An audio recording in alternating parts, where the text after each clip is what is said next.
Salut la grande famille, c'est encore moi Rossi Bejo. Si tu es nouveau, tu es nouvelle sur ma vidéo, faut t'abonner sur ma chaîne YouTube, ma page Facebook et Instagram. N'oublie pas de partager mes vidéos et aussi liker.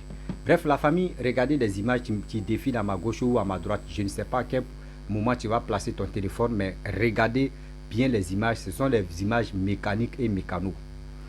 Vous savez très bien, il y a un jeune homme qui m'a contacté, qui m'a expliqué son histoire. À ce moment, il se trouve en prison. Oui, il se trouve en prison. Mais je vais taire le nom de ce pays-là parce qu'il est encore en prison. Il m'a contacté pour m'expliquer son histoire parce que vous savez très bien que dans les prisons, c'est interdit d'utiliser des téléphones. Le monsieur en question, il dit dans son propre pays, il a passé son concours, etc., fait la formation des mécaniques et il est devenu un grand mécanicien, dit un grand mécano. Et le monsieur a décidé de quitter son propre pays pour aller dans autre pays étranger pour gagner sa vie là-bas et aussi pour aider cette jeunesse-là à ne pas aller voler, etc., etc.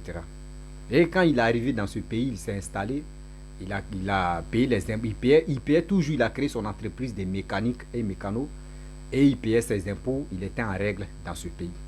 Il a décidé vraiment de faire les annonces, aider la jeunesse et dans cette aide-là, il a commencé à chercher des personnes, des jeunes qui ne travaillent pas, des jeunes qui sont dans la rue, aider ces personnes-là. Et quand il te prend, tu viens t'inscrire, il vient te montrer, apprendre, tu devais apprendre quand tu connais bien le métier et dans ça, tu peux voler à tes propres aides. Ce monsieur a dit, il a travaillé plusieurs années et il a formé des personnes et d'autres sont partis. Et vous savez, dans la vie, quand tu es fort, quand tu maîtrises, quand tu aimes ton métier, il y a d'autres qui viennent les former, quand ils finissent, quand ils connaissent leur métier ou le métier, et ils prennent des clics et clac, les gars s'en vont créer des choses. Donc lui, il ne prenait pas ça en mal parce que lui, il a un bon cœur. Oui, quand tu as un bon cœur, Dieu ne t'oublie jamais. Donc dans ça, là, il a commencé à passer des années, à travailler, jusqu'à il y avait des gens même qui travaillaient dans le gouvernement de ce pays-là, où il allait là-bas, et des gens venaient lui confier des voitures, il réparait, il avait, je peux dire, il avait tout. Oui, il avait tout, il avait les peintes, parce que, voilà, il avait les peintes, il avait comment dirais-je, les tauliers, voilà, ceux qui, quand ta voiture fait accident, quand ça se tord ou soit quand il y a un truc, ceux qui tapent, arrangent de côté, là, on appelle ça les tauliers. Voilà, là, on appelle ça les tauliers. Maintenant, ceux qui mettent les peintures, on appelle ça les peintes. Donc, tout ça, il avait déjà tout cela à sa main. Tout, donc, il avait créé son entreprise, ça marchait bien. Vous savez, dans la vie, c'est pas tout le monde honnête. Je n'ai pas dit n'aidez pas tous les gens, hein, mais c'est pas tout le monde honnête. Il y a des gens là qui, toi tu vas les aider là, c'est eux qui vont te créer des vrais problèmes. Aujourd'hui, ce monsieur est victime d'aider un jeune homme. Aujourd'hui, c'est lui qui est en train de faire prison. On lui a donné prison. Et là, prison là, c'est pour lui a donné ça comme ça. Aujourd'hui, il est en prison. On lui a donné 7 ans. Les 7 ans là, ça finit en 2025. C'est en 2025. Ces 7 ans-là vont finir. Il dit, il y a un monsieur qui a envoyé sa voiture. Il a réparé la voiture. Vous savez quand les boss, les hommes d'affaires, les boss qu'on appelle les boss communautaires, surtout même en Afrique, on dit boss, on sait déjà ceux qu'on les appelle boss. Il y a un boss qui a envoyé sa voiture parce qu'il réparait à chaque fois la voiture de ce monsieur. Et le monsieur a acheté une nouvelle voiture. À un moment, il s'est tombé en panne. Et le monsieur a envoyé sa voiture dans le garage de ce jeune homme qui m'a contacté. Et ce jeune homme a réparé la voiture.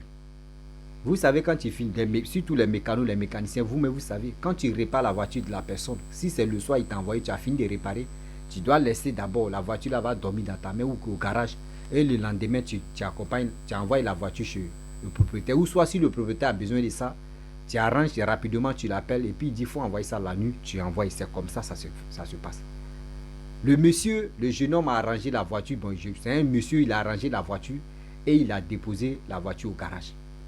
Voici son mécanicien, surtout même son élève mécanicien. Il est venu prendre la voiture, aller rouler. Il ne sait même pas s'il a envoyé ça, où ça. Lui n'était pas là, le patron n'était pas là, lui il était à la maison. Son apprenti prend la voiture, il s'en fait des dégâts avec ça. Accident. Accrochage pas possible. Voiture là même, c'est pas. Non, il dit voiture là même est tombée vraiment même. C'est un peu penché. Donc, lui il était à la maison paisiblement, il était tranquille avec sa. Et il dormait tranquillement parce qu'il attendait que demain, aujourd'hui c'est un beau jour. Parce que vous savez, quand tu ne pas voiture d'un gourou, dis-toi que quand tu amènes ça là-bas, tu siffles, tu sais que c'est les jetons qui vont tomber. Donc lui, brusquement, il dormait, il dit vers les 7h, 8h là, son téléphone sonne. Ça sonne. Et il décroche. On lui dit, tu es où? Il dit, non, lui, il est à la maison. Et on lui dit, viens immédiatement au garage. Il faut nous trouver dans tel coin où la voiture a fait accident plus tôt. Et le monsieur, il s'élève, le jeune homme, il s'élève, le patron s'élève du garage, il sent là-bas le lieu où il l'a indiqué. Il arrive là-bas, il voit la voiture que lui-même il a réparée hier nuit. Aïe! Qui a envoyé? On dit c'est ton, il peut dire, c'est ton petit là qui roulait ses pieds, il a fait accident. Il dit, mais où est le petit là? On dit, il n'est plus là, il a fui. Aïe! Comment il va faire là? Comment il va faire là? Et peut-être la voiture aussi a besoin de sa voiture. Et je peux dire, le chef garagiste a pris, il a appelé un remorqueur. Ils ont mis la voiture là sur le remorqueur et le remorqueur est venu envoyer la voiture là au garage. Et il a appelé peut-être la voiture pour dire, ah, vraiment, je suis désolé. Le propriétaire de voiture dit, mais pourquoi tu es désolé? Il dit, ah, franchement, patron, si tu peux venir au garage, on va parler. Et ce patron aussi, propriétaire de la voiture est venu au garage, il voit sa voiture est vraiment accidentée. Il dit, mais c'est pas comme ça que je t'ai donné ma voiture. Il dit, ah, patron, vraiment, c'est pas moi. Et dans ça, peut-être des choses, comment dirais-je, le jeune homme même qui m'a contacté, allez voir la famille du petit qui a fait l'accident. Et ils sont là-bas. Et ses parents lui disent, ah, nous on n'a pas vu on n'a pas vu nos fils. Hein. Ils sont deuxième fois. On dit, ah, ça fait plus de 2 jours qu'on ne le voit plus à la maison ici. Son numéro ne passe plus. Et le monsieur a attrapé sa tête. Il dit, mais c'est quoi ça? Donc il allait vers le propriétaire de la voiture pour négocier avec lui. Il dit, ah, moi j'ai les tauliers, j'ai un peintre ici, moi-même garage là c'est pour moi, je vais arranger, je vais mettre ça en bon état et je vais te donner. Le monsieur dit, lui, il ne cherche pas à comprendre que sa voiture, d'abord il a acheté sa voiture n'a qu'à être neuf. Que lui, il a acheté sa voiture à 8 millions. Il dit, ah, vraiment je sais. Mais actuellement là, moi-même là, tellement que j'ai tellement de problèmes, vraiment, la famille aussi, j'ai fait ceci, j'ai fait cela. Là même que 8 millions que tu dis là, je n'ai pas ces 8 millions là. S'il y avait les 8 millions là, vraiment il allait faire au moins ça. Je pourrais même acheter ou je pourrais te donner même. Mais je n'ai pas ces 8 millions là. Il a demandé pardon au monsieur. Le monsieur dit, il ne cherche même pas à comprendre. Le monsieur dit, il ne cherche même pas à comprendre. Vous savez, dans la vie, vous qui envoyez vos voitures chez les mécanos ou chez les mécaniciens là, d'abord tu as eu le courage, tu as eu la confiance à cette personne. Mais quand il y a un problème sur ta voiture c'est matériel. Mais l'homme n'est pas matériel. Après je vais rentrer dedans. Et ce monsieur a refusé d'écouter le chef mécano. Il allait prendre convocation. Convocation, mais n'a pas duré. 20 ans, ils sont venus le chercher à maintenant. Pas. Ils l'ont mis en prison. 7 ans. 7 ans où je vous parle. 7 ans. Il dit c'est en 2025 qu'il va sortir en prison. Il dit qu'il n'a plus de nouvelles même de ce jeune homme même qui a fait accident. Même le jeune homme, même ses parents ne sont pas capables de venir rendre visite à celui même qui est en prison à cause de leur enfant. À cause de leur enfant seulement, le monsieur est en train d'assumer les conséquences les actes que leur fils a posés. Vous voyez, le monsieur est en train d'assumer ça. Mais quand même, Donc lui, il est venu me voir parce qu'il me suit matin, midi, soir.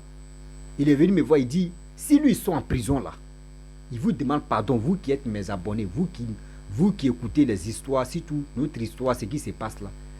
Il dit, laissez en commentaire, si vous étiez à sa place, s'il quitte en prison là, qu'est-ce qu'il va dire à la famille de ce jeune homme qui a fait qu'aujourd'hui il s'est retrouvé en prison?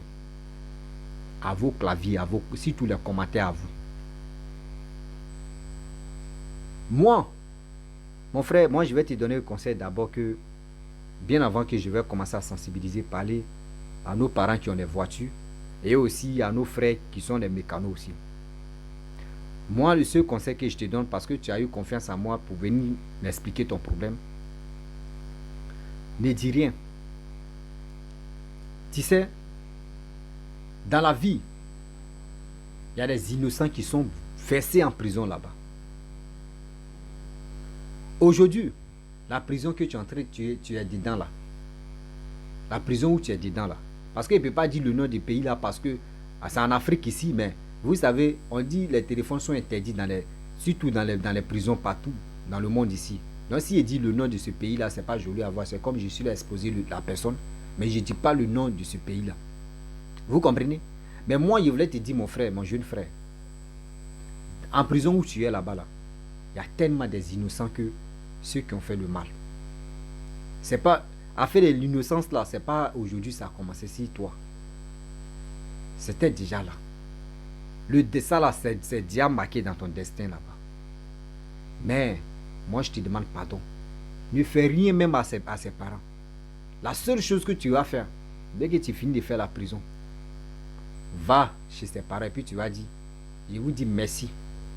Parce que je ne m'attendais pas à ça que, à cause de vos fils, j'ai fait 7 années.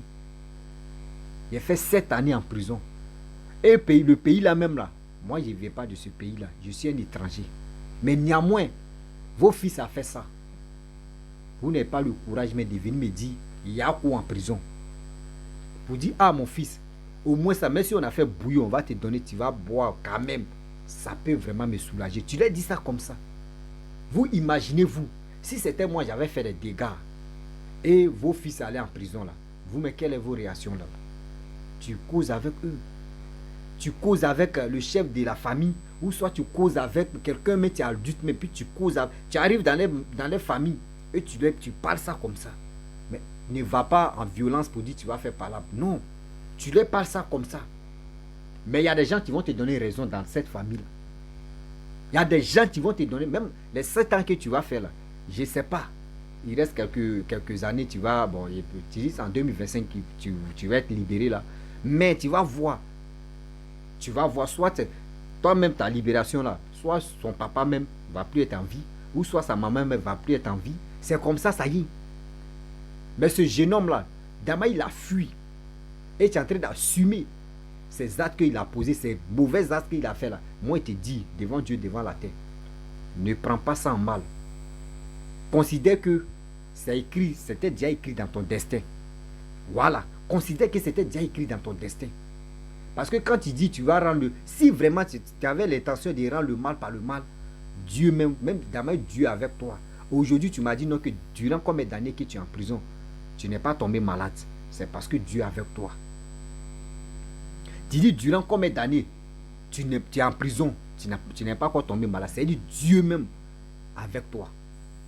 Donc si tu avais un cœur de dire tu vas faire vengeance, laisse tomber. Laisse tomber. Ton histoire là, laisse tomber. Ton histoire va marquer. Même dans ta vie même, tu vas vous dire non que oui. On dit en prison, on n'a pas dit pour dire faut aller en prison d'abord tu vas être ému d'esprit. Non. Il y a des gens là, c'est quand ils rentrent en prison, leur sortie seulement là, eux-mêmes connaissent que oui, la vie de là-bas là, vraiment c'est pas du jeu. Mais Dieu va te restaurer. Tous les années que tu as passé là-bas et tu es en train de passer en prison là-bas là, devant Dieu, devant la terre, tu verras que la grâce, quelqu'un ou quelqu'une, quand tu vas sortir là, quelqu'un va t'aider jusqu'à toi, mais tu vas dire ouais, Seigneur, tu ne m'as pas oublié. Tu ne m'as pas oublié. Et aussi, je te dis, quand tu vas sortir, dès que tu sors en prison, la seule chose que tu vas dire, prends de l'eau, même devant prison, prends de l'eau et verse sur la terre. Et tu dis, moi je ne suis pas dans mon pays et j'ai fait la prison pour un enfant de ce pays-là, Seigneur, donne-moi la grâce. Et aussi tu dis, si cette terre qui n'est pas ma terre, donne-moi la grâce pour que je puisse vraiment prospérer. Tu vas voir. Je te dis, c'est un signe que je te donne. Et aussi, c'est un truc que je te donne aussi, que tu vas le faire. Il y a des gens qui s'élèvent ici, quand ils sont à l'aventure, les gens ne font pas. Il y a beaucoup de choses que les gars ne font pas. Quand ils arrivent dans ce pays-là, les gars tournent en rond seulement. Les gars tournent en rond, souvent même, c'est pas la sorcellerie. Quand vous arrivez à quelque part, quand vous arrivez à l'étranger, la première des choses, prenez une bouteille comme cela. Awa ou quoi là, mais c'est pas si c'est Baya ou c'est quoi. C'est bien. Quand tu fais le village, c'est doux aussi. Hein. Nos grands-parents ou nos parents aussi nous enseignent beaucoup. Moi aujourd'hui, c'est moi qui enseigne les gens. C'est bon. Hein. Donc il remercie ma grand-mère. Hein, il remercie ma grand-mère paternelle qui m'a donné vraiment cette chance. Je peux dire, cette opportunité de venir m'exprimer devant les réseaux sociaux pour conseiller les gens. C'est bon. Quand vous arrivez dans un pays, vous qui voyagez, vous qui partez, vous cherchez à l'aventure, partez dans une boutique, prenez 1,5 litre ou soit, ouais, 1,5 litre est bon. Dès que tu descends à l'aéroport, tu arrives dans la maison, tu peux boire, c'est bien. Mais tu dors, le lendemain, paye une bouteille d'eau et tu cherches la terre, la terre, je n'ai pas dit ici, carreau ou soit si goudron, non, tu cherches la terre, la boue quoi. Et tu t'en vas verser un d'eau, tu t'en vas verser l'eau. Avant de verser l'eau, tu fais comme ça et puis tu parles, tu verses un peu et tu parles. Tu parles à la terre. Tu parles à la terre. La terre, l'eau, c'est Dieu qui nous a donné. Et tu parles à la terre. Et tu dis, Seigneur, j'appelle les anges de ce pays.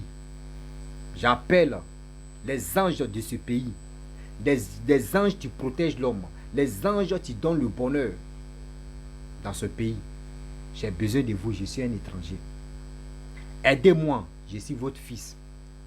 On dit qu'un étranger vient dans un village, on l'accueille à bras ouverts. On l'accueille avec l'amour. Moi, je suis un étranger. Je suis votre fils. Je suis un étranger. Prenez-moi comme vos fils. Donnez-moi ce qui tient dans votre main. Et tu parles, tu verses l'eau, tu parles, tu dis. Pas pour dire que ça là. Il y a d'autres, tu vois, c'est pas la sorcellerie. Demandez aux vieillards, ils vont vous. C'est des secrets, je vous montre quoi. C'est les secrets de la vie, je vous montre. Donc, bon, mon frère, toi, tu es en prison là, je te parle, voilà. Tu prends de l'eau, même si tu quittes la prison, ou tu vas aller, tu t'es endormi d'abord. Tu t'es endormi et à ton réveil que tu fais ça. Et tu parles. Oui, j'ai fait la prison, j'ai fait ceci. Il y a déjà, tu vois. Et Seigneur. Moi, ça fait que, je vous le dis et je le répète, je ne peux pas me lancer les fleurs comme il se doit. Moi, je suis dans un pays Maghreb, je suis au Maroc. Depuis que j'ai fait des années ici, je n'ai jamais travaillé pour un Marocain ou ni pour quelqu'un. Parce que il y a les codes que vous ne connaissez pas. Quand vous arrivez à l'aventure, vous voulez travailler, et puis ça marche pour un moment, et puis vous, tu es là, c'est galère, tu te prends. Il y a les codes. Chaque pays a ses codes. Mais ces codes-là, comment tu vas reconnaître ces codes? C'est en versant de l'eau. C'est là que tu vas voir. L'eau d'abord, après l'eau, c'est la terre. Quand tu ne bois pas, il faut faire au moins combien de jours. Il ne faut pas boire. Tu vas devenir une bête là. Même carré, même gêne qui ont dit gêne là. Il ne faut pas tu vas boire après. Faut demander à ceux qui passent par des airs là. Vous allez, ils vont vous expliquer. La terre aussi là. Tu vas me dire, tu vas planer en l'air comme ça. Tu ne vas pas toucher la terre. C'est que c'est là. Et je vous dis, quand vous arrivez à l'aventure, moi je n'ai pas dit, tu es arrivé à l'aventure, tu as fait 5 ans, 10 ans, 20 ans, et c'est maintenant tu as vu ma vidéo que tu vas aller faire là. C'est déjà gâté. C'est que sors et tu reviens. Là ça peut marcher. Là tu demandes pardon. Et puis tu refais, tu fais ce que je t'ai dit là. Vous allez voir. C'est des codes. C'est le code de la vie. Quand tu veux, c'est pour cela que je vous dis que grandir avec les vieilles personnes ou les vieillards, Pas pour dire non synonyme de dire, ouais, quand tu marches avec les vieillards que tu vas vite vieillir. Non. Il y a les codes de la vie que les gens vont t'enseigner. Et ces codes-là, ça va beaucoup t'aider à mieux comprendre. Il y a les rêves, il y a des choses, un peu. Voilà, je ne dis pas que j'essaie de décortiquer tous les rêves, non. Mais il y a des choses, quand ça, voilà. Donc mon jeune frère, c'est ça, tu es là. Donc je te dis, si tu as, et aussi je passe aussi pour dire à nos soeurs et à nos soeurs, à nos parents qui ont des voitures. Quand vous arrivez chez un mécano, chez un mécanicien, d'abord tu lui as fait confiance et puis tu lui as confié ta voiture et il répare ta voiture. S'il a un mauvais foi, il peut faire des bêtises dans ta voiture et où tu t'en là, tu vas faire accident. Mais c'est parce que la personne, il est comme docteur. Mais s'il a avéré qu'il y a quelque chose sur ta voiture, même si quelqu'un a fait, c'est pas à celui que tu as confié ta voiture, il a fait accident, c'est pas lui. C'est quelqu'un d'autre, c'est son apprenti, il lui a même pas donné. Et il allait conduire la voiture, ça fait accident. Prenez la peine. Quand vous voulez faire des bêtises comme ça, vous-même asseyez, vous réfléchissez, attends. Là, ce que je vais poser là, si moi-même j'étais à la place de la personne, comment je vais réagir? Comment je vais passer? Vous ne faites pas ça. Vous, c'est pas ça. Vous levez comme ça, vous avec la colère. Je vais faire ça là. D'autres pensent que non, les mécanos là, eux, ils gagnent de l'argent. Souvent, il y a les voitures même qui sont garées comme cela là. Souvent, il y a les voitures, tu peux faire 10 ans. Peut-être la voiture même a oublié. Mais il faut faire erreur de prendre une pièce dans sa voiture pour aller. C'est là, il va venir, il va dire, je veux ma voiture. Vous voyez, problème, tiens. Oh, la voiture même là, où ça est là, vous-même, vous savez, quand voiture même, on garde parking là, chaque jour, c'est l'argent que tu vas dépenser. Mais toi, tu gardes ça chez lui, au garage. C'est lui qui va surveiller ta voiture. S'il y a petit panne là, ou s'il y a un petit problème, c'est lui qui va avoir les problèmes. Mais la voiture va faire 10 ans, 5 ans chez un garagiste. Quand vous venez chercher vos voitures, vous ne les payez pas. Hein. Mais quand il y a un problème là, c'est vous courez maintenant pour les envoyer les convocations. Vous-même réfléchissez quand même. Dans la vie là, ce que tu fais là, c'est ça tu récoltes. Ce que vous faites là, c'est ça vous allez récolter. Voici, en Côte d'Ivoire, il y a un gars, on dit, quoi même, lavage auto. À cause de lavage auto, il ne sait même pas ce qui s'est passé là-bas. Il y a un gars qui a tué un jeune homme comme ça. Il dit non, mettre en prison. Il a tué. Il a mis le jeune homme là en prison. Il ne sait pas comment le jeune homme a fait. Il ne sait pas s'il a pris quelque chose dans sa voiture ou soit il a mal lavé la voiture. Il y a un problème comme ça. Il a envoyé le jeune homme, dit c'est pas lui qui a fait ça. Il dit c'est lui qui a fait ça. Et c'est pas lui, c'est lui qui il a envoyé convocation. Ils ont envoyé le jeune homme là en prison. Ce jeune homme là, il est mort en prison là-bas. Tu as gagné quoi dedans? Quand vous faites le mal là, réfléchissez, pensez à vos enfants. Qu'un jour, mes enfants peuvent être dans ce problème là aussi. Je peux mourir, mais mes enfants peuvent être aussi les laveurs aussi des voitures. Mes enfants aussi peuvent être mécaniciens aussi. Vous ne pensez pas à ça. Vous pensez que, même si vous avez des richesses, si vous mourrez là, vous pensez que vos parents qui sont en vie là, c'est eux qui vont venir lutter. Souvent, mais vos enfants me sortent de zéro. Pensez aussi à ça. La famille, vraiment, j'aimerais m'arrêter là. Si tu as ton histoire, viens, tu vas m'expliquer. On va avancer. Je sais que dans cette vidéo, vous avez appris un petit code de la vie. Quand vous arrivez dans un pays, comment vous allez vous comporter d'abord, comment vous allez faire pour appeler. C'est pas pour dire ce que j'ai fait là, c'est pas pour dire appeler les génies. Non. Prononce des mots où tu peux t'en sortir. Même quel que soit Alpha, tu dis, même si ça ne va pas, au moins il doit trouver une bonne personne avec qui marcher. Ou au moins lui, on peut s'en sortir. C'est tout. Donc la famille, je vais m'arrêter là. Je vous dis à très bientôt. Ciao. Bisous.